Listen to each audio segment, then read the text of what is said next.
she'd found out he was cheating and she didn't see it coming.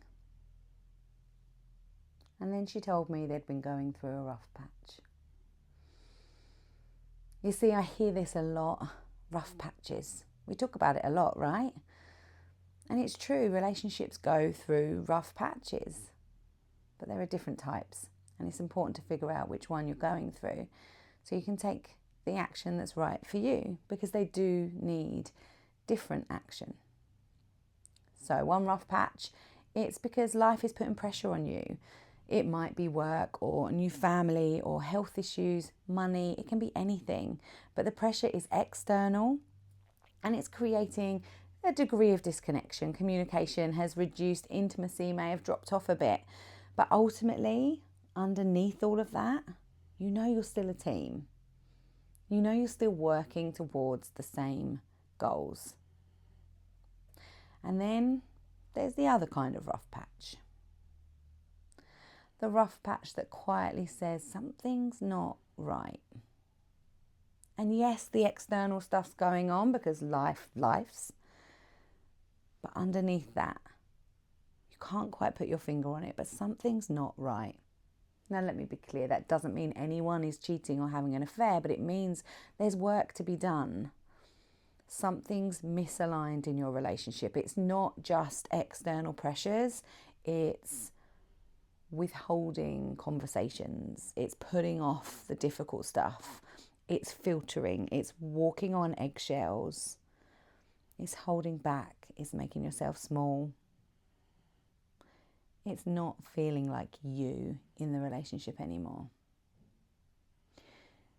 Both rough patches exist, but they need different work.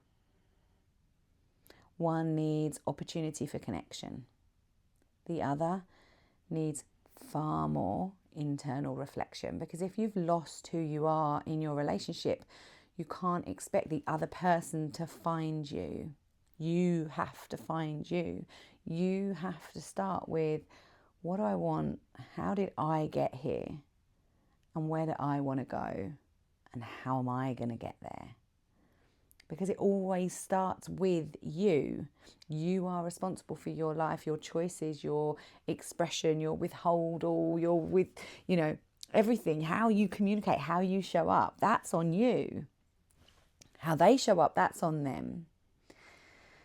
But when you're going through a rough patch and it feels like that slightly deeper internal rough patch, that's when you need to ask the difficult questions of yourself first before you lay it on someone else's lap.